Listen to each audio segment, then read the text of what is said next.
Krásny deň vám želá veštereň u Verony. Zdravie na 28.4.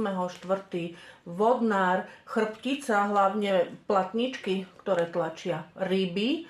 U vás je taká stabilizácia zdravia. Barán, budete riešiť niekoho doma, nie samých seba. Bík, budete riešiť zdravie dieťaťa k doma. Blíženci, pozor za dýchavanie. Rák, pohybový aparát. Lev, hlava. Panna, u vás je ako keby prechladnutie chrípka. Váhy, budete riešiť staršieho člena v rodine a tam je tlak. Škorpión, kríže. Strelec, plúca, srdce, cievy. Kozorožec, oči, a môže byť alergia nejaká, takže celé aj dutiny. Slzenie, upchatie. Nech sa vám darí, krásny deň, s láskou v srdci, Verona.